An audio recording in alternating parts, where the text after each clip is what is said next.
Dernede, hvor Maria står. Ja.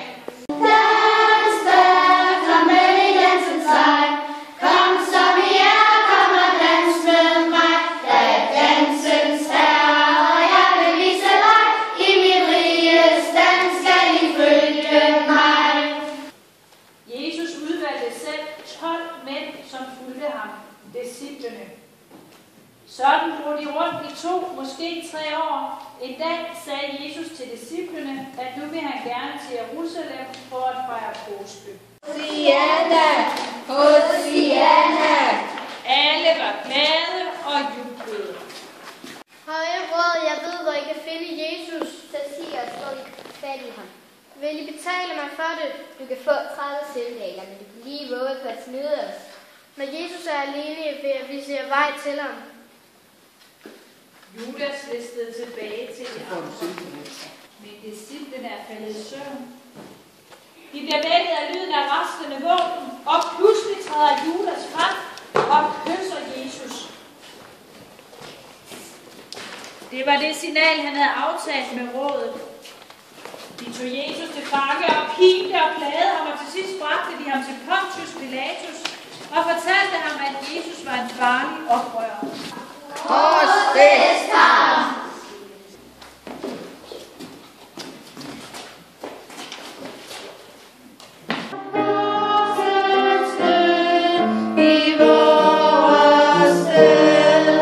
Jesus døde, og i samme nu blev det helt mørkt, og jorden skælvede.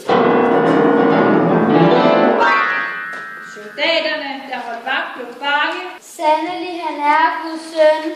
Da Jesus var død, tog nogle af hans venner ham ned fra korset og lagde ham i en klippehule og rullede en stor sten for åbning til graven for at salve Jesu legeme. 2 engle, som skulle holde vagt ved graven. Engle. Det var en af ærkeenglene, og dødens engle, de sad og ventede på kvinderne. Han lever! Hvad spiser I indtaget?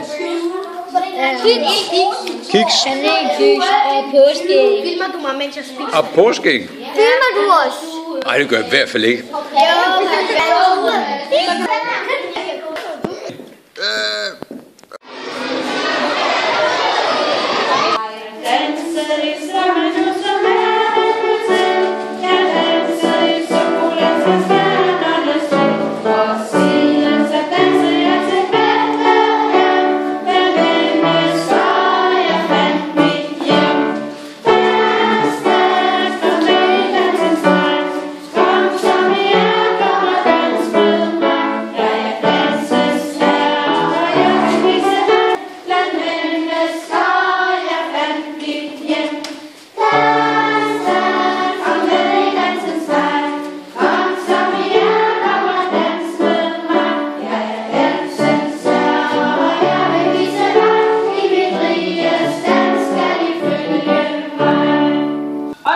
bragte de ham til Pontius Pilatus og fortalte ham, at Jesus var en farlig oprører.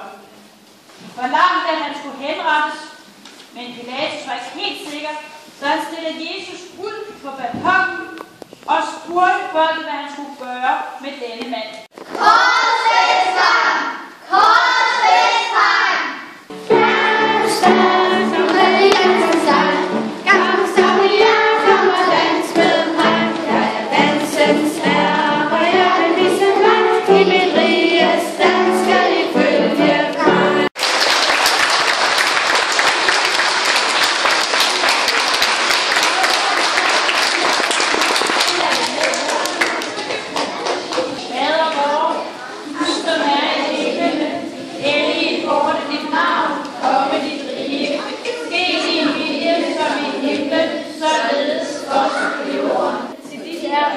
Og magt for ære i evighed. Amen. Og så vil jeg lyse velsignelsen for jer. Og I må gerne læne jer rigtig godt tilbage i bænkene og lukke jeres øjne. Herren velsigne dig og bevare dig. Herren lad sit ansigt lyse over dig og være dig nådig. Herren løfte sit åsyn på dig og give dig fred. Amen.